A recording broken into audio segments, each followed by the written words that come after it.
Welcome into Jungle Tales, a Pirate Baseball podcast. We're getting you ready for the 22nd Annual Keith LeClair Classic. On deck for the Pirates this weekend, after matchups with Kent State and Indiana State. On Sunday afternoon at 3:30 at Clark LeClair Stadium, the Pirates will take on the Virginia Tech Hokies, of course, out of the ACC.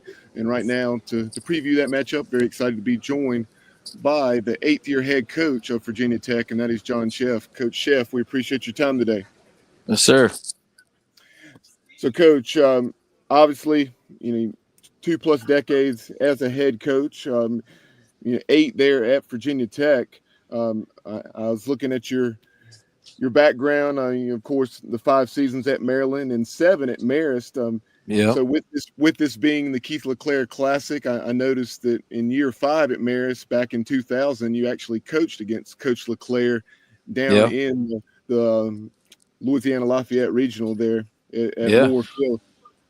Yeah, I knew Keith. I actually knew Keith pretty well. When in 1997, going way back, my second year at Marist, when he was at Western Carolina, we matched up in the Florida State Regional back in June of 97. And, between 97 and 2000, in that range, 2001 maybe, I knew Keith pretty good. We talked, somewhat frequently, about scheduling and stuff. And and then obviously when Kevin McMullen, who's now Virginia, when he was Keith's assistant at East Carolina, Kevin and I have been friends for a long time, since I was at Marist, and he was way back at St. John's before he even went to East Carolina. And then, the other thing probably connection, I guess, is, in that 2000, we played East Carolina twice in that regional.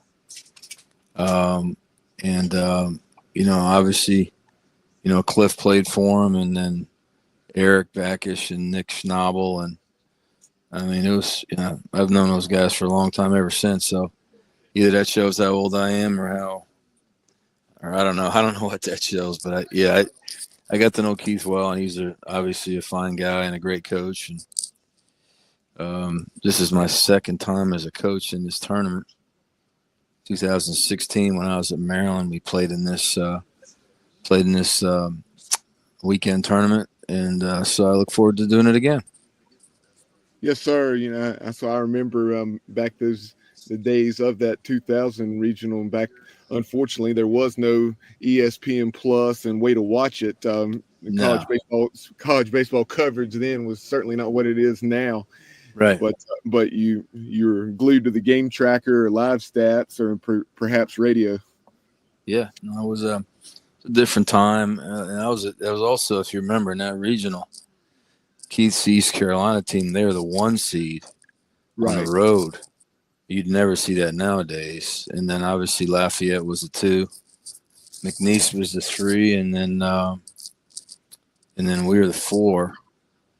And you had Mike Bianco as the head coach at McNeese in that regional, and that was his last year at McNeese, and he's been at Ole Miss ever since.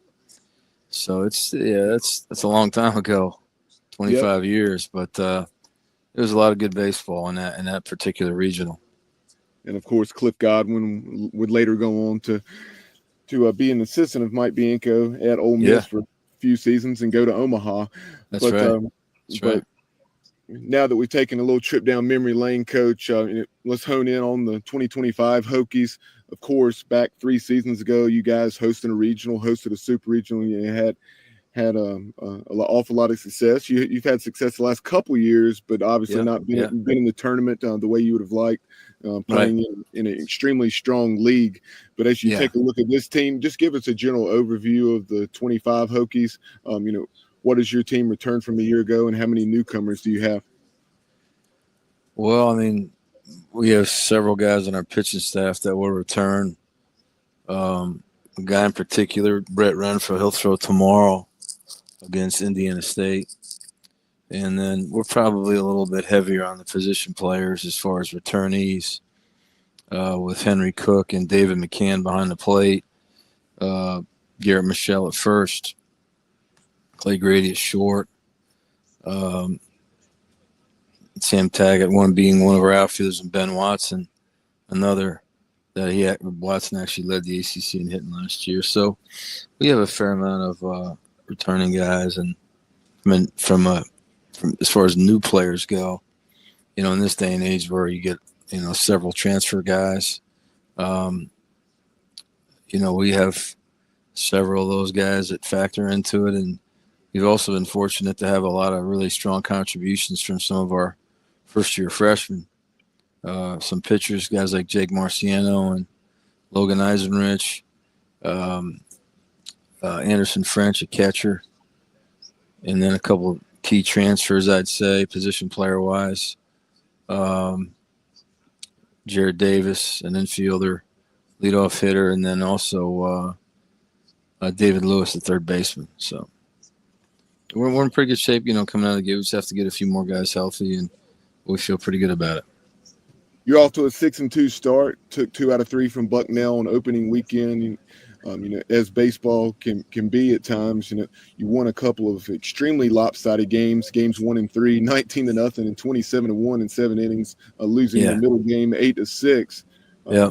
And then you took 2 out of 3 the ensuing weekend against UNCG, falling 6-2 and then winning 6-2 and 8-3 with midweek wins against East Tennessee, and then also James Madison, I guess last night. So, yep. So, what are some of your major takeaways from that 6-2 start?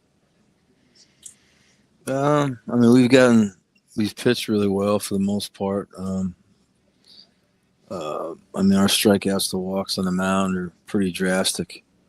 We played pretty clean defense for the most part, I'd say. And then, our numbers offensively they're a little bit blown up because of those lopsided wins against Bucknell. But, I would say that, our hitters they've done a good job, man. We haven't struck out a whole lot. We've put the ball in play. We've slugged. It's a little bit of a combination of slug and speed. So we try to, just our personnel is a little different maybe than in years past as far as team speed goes. So we've tried to take advantage of that. You can really only play to what your personnel is, and I think we've done that thus far. Played some good opponents, some good non-conference opponents, as will be the case this weekend. So I think the schedule we played thus far prepare us for what we're going to see in Greenville this weekend, and hopefully we can kind of just stay the course and keep it as it's been as of late.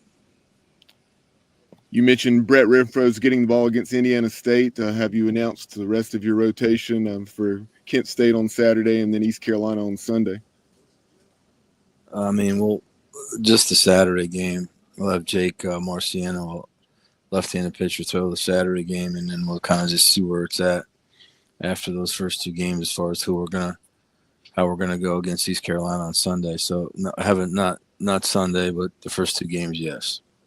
And then with your bullpen, I noticed there's quite a few guys that have either 3 and maybe even a 4th appearance here in the first 8 games. And who were some of your most reliable options at present out of that pen? I'd say from the right side, Preston Crowell's been very, consistent for us. From the left side, Andrew Sentlinger is a left-handed guy, actually from North Carolina, has served.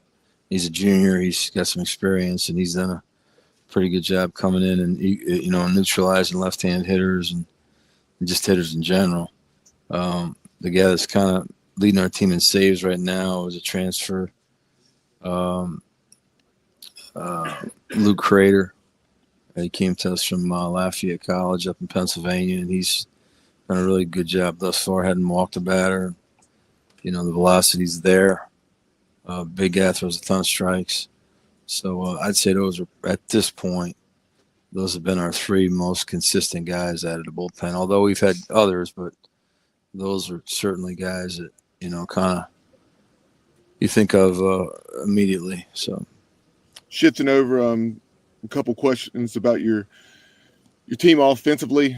You are, like you said, off to a very good start, hitting 365 or so, and over 30 doubles. Sam Tackett, a name you already mentioned, hitting 500 with 4 bombs and 12 driven in, which leads the team. If you would talk about him and David McCann, because they're both putting up some very impressive numbers here early.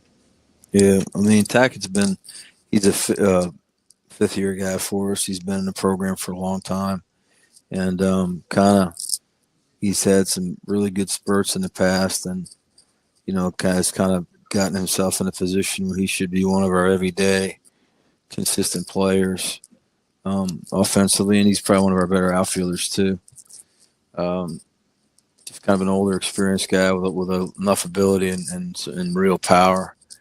In McCann's case, Tackett's a right-hand hitter, McCann being a left-hand hitting catcher, and a true junior. Probably one of our top 3 hitters. And Dave will kind of give you a mix of contact and slug. Bat speed is well above average. And at the position he plays may end up being a pretty good-sized draft pick depending on how his season goes. Well, Coach, I know it's certainly been a long day for you from a travel standpoint. Really appreciate you carving out some time for us. And yeah, sure, no problem.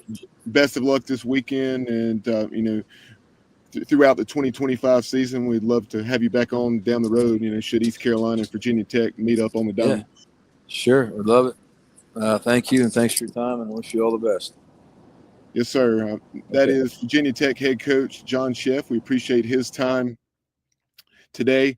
The Hokies had some travel issues of sorts, as they were getting to Greenville, but still nice enough to spend about 15 minutes with us discussing his ball club, and really appreciate him doing so. But be sure to follow us on social media. You can follow Jungle Tales at Jungle Tales Pod on X and Instagram. And then also you can find us on YouTube, Facebook, and Spotify by searching for Jungle Tales, a Pirate Baseball podcast.